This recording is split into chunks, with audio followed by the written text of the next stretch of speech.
Hello everyone and welcome to video 215. This is Noah, I'm Bill. Today we are reading Louise the Big Cheese by Elise Primavera. Primavera, that means spring in Spanish. Let's say hi to everybody. Say hi. Hi. I hope everyone had a good weekend.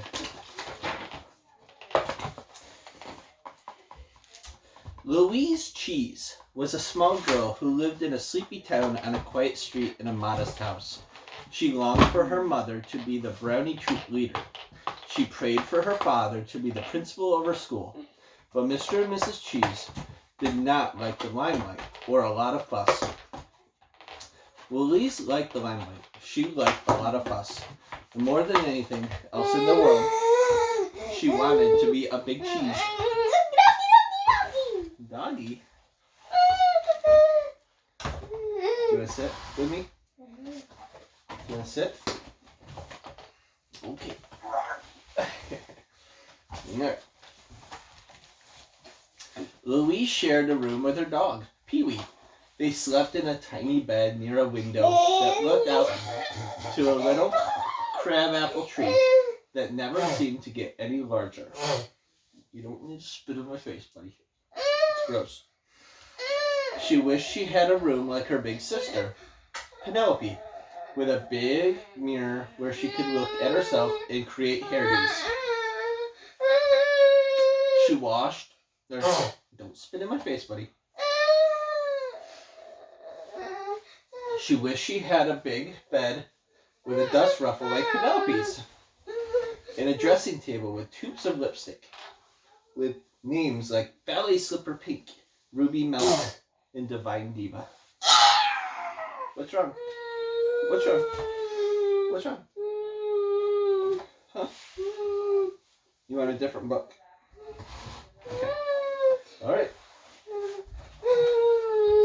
Yep. Hold on.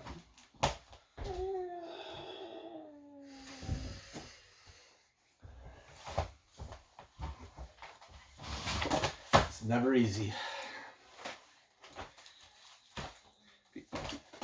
What's a Divine Diva? It's a big star. Oh, you mean like when I walk down the red carpet to get my Bosco? I think you mean Oscar. Because she was so little, Louise was not allowed in Penelope's room. Ever. Louise wished she could do her hair like Penelope's. She wished she was Divine Diva lipstick. She wished she could walk right out of her little room, down a red carpet, and become a big star. Dream big, that's my motto. I've heard that it's not so easy to be a big star.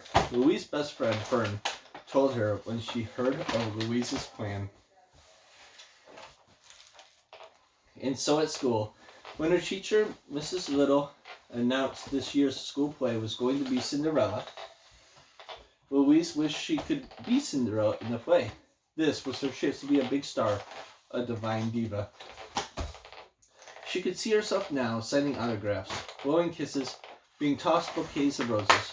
Then maybe there would be a big director from Broadway in the audience, and he would insist on her going back with him and being Cinderella there.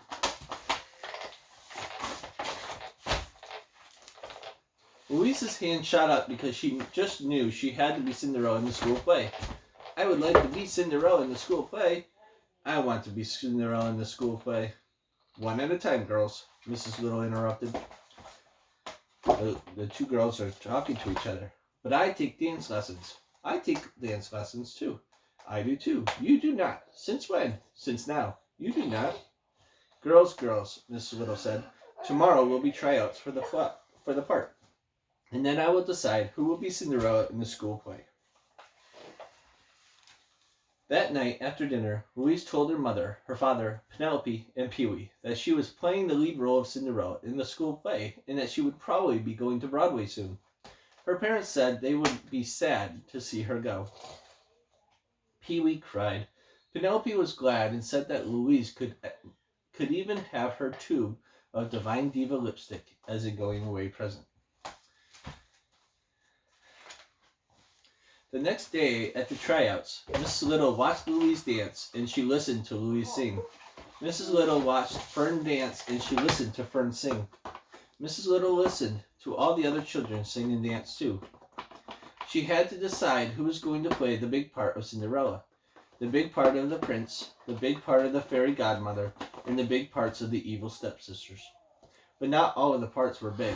Some roles were small. For instance, the mice. Louise just knew that she was going to be Cinderella. She felt really sorry for Fern because she was probably going to have to be a mouse. Very soon, Miss Little decided. She decided that Louise would be a mouse and Fern would be Cinderella.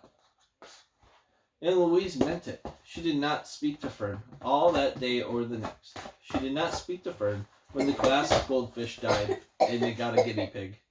I'm still not speaking to you. She did not speak to Fern when the girl in the second row got in trouble for coloring her fingernails with red crayon instead of doing a reading assignment. She didn't even speak to Fern when they had a substitute teacher with wrinkly knees.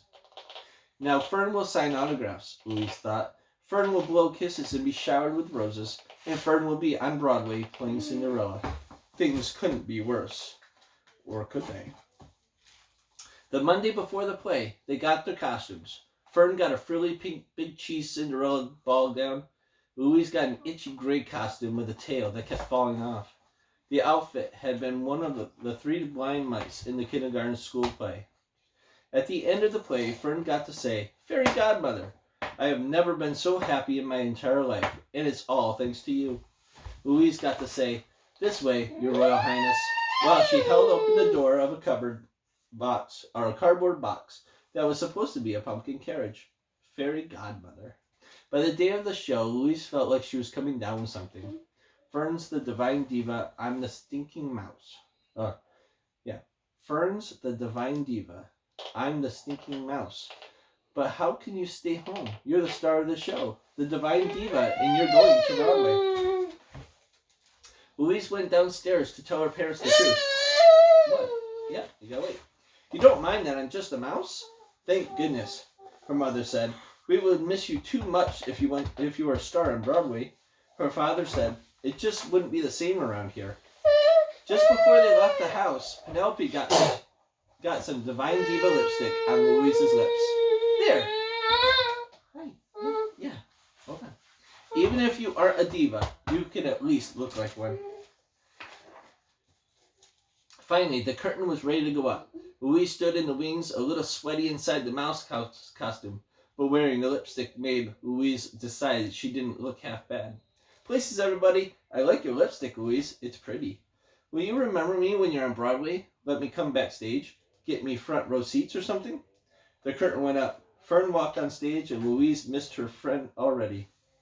The school play went along well. None of the scenery fell down like it kept doing in rehearsal. All the music came right on cue and Louise's tail managed to stay on. Louise danced around the cardboard pumpkin carriage, scanning the audience for the important director from Broadway. But all she saw was her family. They waved at her from the third row, and Louise didn't know if it was the divine diva lipstick, but she sang and danced better than she ever had before. Soon, it was the grand finale. Fern raised an arm to deliver her last line and looked more like a big star than Louise ever could have imagined. Fairy Godmother, Fern announced. Louise waited along with the entire audience. Fairy Godmother, Fern said in a low voice. There was complete silence, and Louise could see that Fern's face was white and her hand was trembling. The audience shifted uncomfortably in their seats, and someone coughed. Fern looked terrified, but could only say, Trying hard not to let anybody see her, Louise whispered out of the side of her mouth to Fern, I've never been so happy in my entire life, and it's all thanks to you.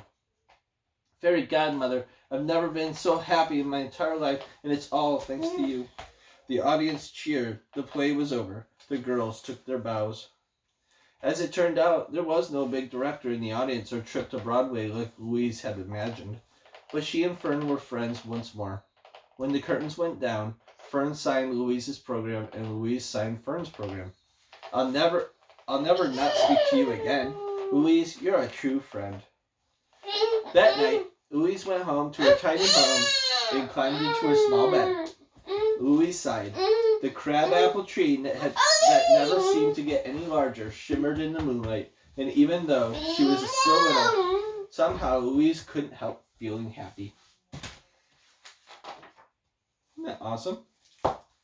That was Louise the Big Cheese by Elise Primavera. What do you think, buddy?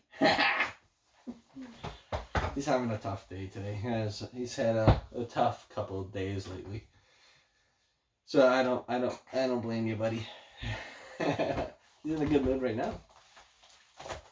So anyways, guys, as always, like, share, subscribe our Facebook, Instagram, and YouTube channels. Go to noahsgear.com, check that out, and let us know what you think. Other than that, have a good weekend. We'll definitely see you tomorrow. Yeah. So, okay. Alright, guys, we'll talk to you later, and I'll let you know when the next live video is going to be. So hopefully you can join us next time. Alright, see you later.